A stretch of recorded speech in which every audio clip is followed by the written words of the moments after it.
جنت کیا ہے میرے عزیزو؟ آج تک اس کو کسی آنکھ نے دیکھا نہیں، کسی کان نے اس کے مثل کوئی چیز سنی نہیں۔ ہاں، مصطفیٰ کریم صلی اللہ تعالیٰ علیہ وسلم سے جو ہم نے سنا ہے جنت کی نعمتیں کیا ہیں، وہاں پر کس انداز سے محلات تعمیر ہیں۔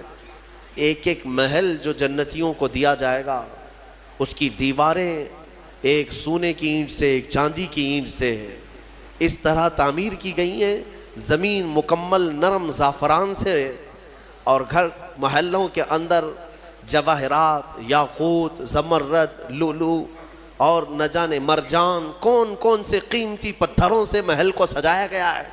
ایک چھوٹے محل کی بات کر رہا ہوں۔ پھر ہر محل کے اندر نہر جاری ہوگی، جنات تجری من تحتها الانہار، وہ ایسے باغیچے تمہیں دیے جائیں گے جن کے نیچے نہریں بہہ رہی ہوں گی۔ وہ نہریں کس طرح کی؟ ان نہروں کے متعلق کہا گیا ہے دودھ سے زیادہ سفید پانی اور شہد سے زیادہ میٹھا ہوگا، اور جو اس سے پانی پی لے وہ کبھی پیاسا نہ ہوگا، لا نظمأ بعدہ ابدا، اس کے بعد کبھی پیاس نہ لگے اگر اس سے دنیا میں ایک کسی کو پلا دیا جائے۔ وہ جنت کی نہریں ایک ایک کا سب، ایک ایک جنتی ان سب چیزوں کا مالک ہے۔ پھر اس کے بارے میں سورہ واقعہ میں ملتا ہے یہ کیسے بیٹھے ہوں گے جنتی۔ قرآن پاک سورہ واقعہ پڑھو تو آپ کو سمجھ میں آئے گا۔ ثلۃ من الاولین وقلیل من الآخرین علی سرر موضونۃ متکئین علیہا متقابلین، سریر یعنی دیوان لگائے ہوں گے، ان کے گدے بچھائے گئے ہوں گے بہت ہی اعلیٰ قسم کے، پوری دنیا کے بادشاہ مل کر وہ دیوان نہیں خرید سکیں گے، ان کے پاس اس طرح کا دیوان کبھی آیا نہیں ہوگا۔ جنتیوں کو بٹھایا جائے، ایک جنتی اس پر مظہری پر بیٹھے ہوگا، متکئین ٹیک لگائے بیٹھے ہوں گے۔ یہ جنت کے احوال بیان ہو رہے ہیں، ٹیک لگائے بیٹھے ہوں گے، اور آمنے سامنے ہوں گے دوسرے جنتی بھی، دوسرا جنتی اس طرف ہے، ایک جنتی اس طرف ہے، آمنے سامنے ہوں گے۔ یطوف علیہم ولدان مخلدون، وہاں خوبصورت لڑکے خدمت کے لیے معمور ہوں گی، وحور عین کامثال اللؤلؤ المکنون، اور اللہ فرماتا ہے بڑی بڑی آنکھوں والی حوریں ایسی جیسے کہ چمکدار موتیوں کی طرح، ایک ایک جنتی کو 70 حوریں خدمت میں دی جائیں گی۔ وہاں پر کیا ہے؟ نہ بیمار ہونا ہے، نہ سر درد آنا ہے، نہ بخار، نہ سردی۔ جنت میں نہ غم ہے نہ کسی چیز کا خوف ہے۔ خوف کس چیز کا ہوتا ہے؟ مرنے کا ہوتا ہے، موت تو آنی نہیں ہے۔ کوئی چیز چلی جائے گی، فوت ہو جائے گی تو اس کا غم ہے، وہ چیز ہونا نہیں ہے وہاں پر۔ ڈر بیماری کا ہے، بیمار ہونا نہیں ہے۔ پھر پلس کبھی ایسا ہوا کہ پیٹ درد سے آدمی بے چین ہوتا ہے، بے قرار ہوتا ہے، جنت میں نہ کبھی کسی کو پیٹ درد ہونا ہے، نہ کسی کو طہارت استنجا پکانے کی حاجت ہونی ہے، کیونکہ وہ نوری جگہ ہے، جو کھائے گا وہ نور ہی نور ہے، نور ہی نور ہے، اس کا فضلہ نہیں، نور کا فضلہ نہیں ہوتا، کچرا نہیں ہوتا۔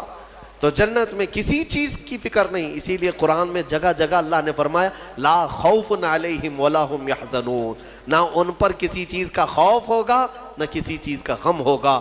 اسی لیے میرے عزیزو جنت کی چاہت رکھو، اس سے بڑھ کر کے کیا ہے؟ جنت میں ایک محل کیسا دیا جائے گا پتہ ہے؟ جنت فل ہو چکی ہوگی، فل ہو چکی ہوگی، سب سے اخیر میں ایک بندہ آئے گا، حساب دیتے دیتے دیتے زمانہ گزر گیا، جنتی جنت میں جا چکے، سب کا فیصلہ ہو گیا، لاسٹ آنے والا، سب سے اخیر میں آنے والا جنتی پتہ نہیں کتنے 100 سال بعد آئے گا، بخشش ہو گئی، اس کی سزائیں ختم ہو گئیں، اسے بھی نکال کر کے لایا گیا۔ جنت میں وہ آیا، دیکھا ساری جنت بھری ہوئی، سب کے محلات لگے ہوئے ہیں، ظاہر سی بات ہے انٹرنس پر سیدھے ہی آتے ہی بڑے بڑے محلات اور سب کے نام لگے ہوئے ہیں۔ یہ حسرت سے دیکھنے لگا، میں بہت تاخیر سے آیا، مجھے جگہ ملے گی یا نہیں ملے گی؟ سب سے اخیر میں آنے والا جنتی، تو وہ جنت میں اندر آئے گا، رب تبارک و تعالیٰ سے پوچھے گا کہ مولا میری جگہ ہے یا نہیں جنت میں؟ رب تبارک و تعالیٰ فرماتا ہے جنت میں اس بندے سے پوچھتا ہے تیری کیا خواہش ہے؟ جنت میں یہ محلات سب کو جو دیے گئے وہ کتنے بڑے ہوں گے میں انداز آپ کو بتاتا ہوں۔ اس بندے سے پوچھا گیا، وہ بندہ کہتا ہے میرے لیے کوئی جگہ ہے یا نہیں؟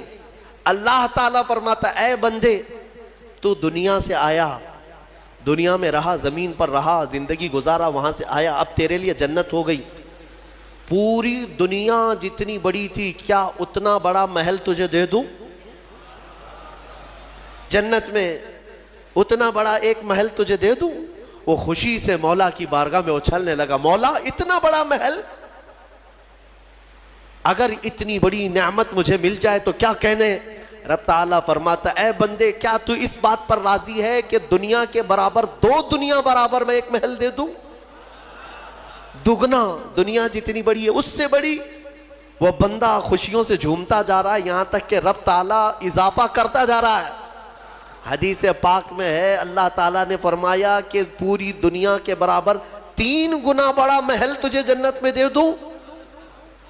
وہ اش کرنے لگا، مولا یہ میری حیثیت سے زیادہ ہے اور تیرے فضل کے لیے کوئی چیز کمی نہیں ہے۔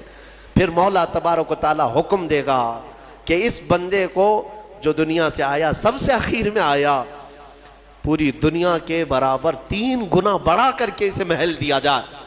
یہ سب سے اخیر میں آنے والے کا ہے، جو شروع میں جا چکے ہوں گے ان کے محلات کتنے بڑے ہوں گے، اور جنت کی وسعت کو تم اندازہ بھی نہیں کر سکو گے، وہ کتنی بڑی ہے کتنی چوڑی ہے، نہ تمہارے کیلکولیشن میں آ سکے گا نہ حساب میں آ سکے گا۔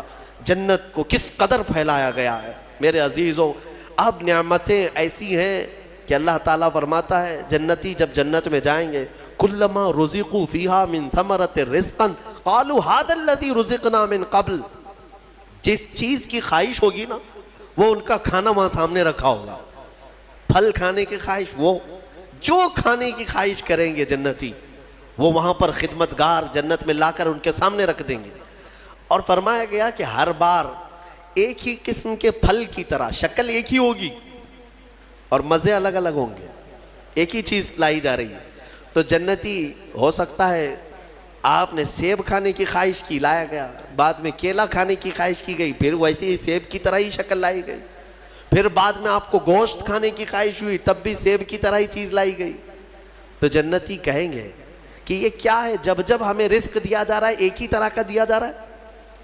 تو رب تبارک و تعالیٰ قرآن میں فرماتا ہے کلما رزقوا منہا من ثمرۃ رزقا قالوا ھذا الذی رزقنا من قبل، کہیں گے وہ ایسا ہی ہم کو اس سے پہلے بھی ملا تھا۔ اللہ فرمائے گا وہ ایسا نہیں ہے، وہ اتو متشابہا، بلکہ اس سے ملتا جلتا ہے، لیکن تم کھاؤ جو تمہارے من میں لذت چاہیے وہ اسی میں مل جائے گی۔ جنت کی نعمتوں کو ہم کیسے بیان کر سکیں میرے عزیزوں۔ پھر اس سے بڑی نعمت یہ ہے کہ جنتی کے لیے اتنی آزادی کہ وہ پوری جنت میں جہاں چاہے گھومے پھرے، سیر کرے، وہاں کے جنت کی نعمتوں کو دیکھے۔ جنتی کی کبھی خواہش ہوگی وہ عرض کرے گا کہ مولا میں سیر و تفریح کے لیے تیرے اولیاء کے دربار دیکھنا چاہتا ہوں، اسے لے جایا جائے گا۔ اللہ تعالیٰ کے جو محبوبین ہیں اولیاء ان کے پاس جنتی کو لے جایا جائے گا۔ میرے عزیزوں وہ کیا سہانا منظر ہوگا جب تم غوث پاک کو بھی دیکھ رہے ہو، غریب نواز کو بھی دیکھ رہے ہو، جسے چاہتے ہو اسے دیکھنے کی غرض سے تم جنت میں تفریح کے لیے سیر کے لیے نکلے ہوں گے، یہاں تک کہ جنتی خواہش کرے گا کہ مولا میں تیرے رسول کے صحابہ دیکھنا چاہتا ہوں، مولا میں تیرے انبیاء کے محلات دیکھنا چاہتا ہوں، لے جاؤ اسے ابراہیم علیہ السلام کے پاس، موسیٰ علیہ السلام کے پاس، عیسیٰ علیہ السلام کے پاس، جتنے انبیاء ہیں سب کے دربار میں جاتا رہے گا، جنت میں سیر کرتا رہے گا۔ وہ وقت بھی کیسا ہوگا جب تم خواہش کرو گے مولا میں محمد الرسول اللہ کے محل میں جانا چاہتا ہوں، کہا جائے گا لے جاؤ، وہ جنت الفردوس کے اعلیٰ مقام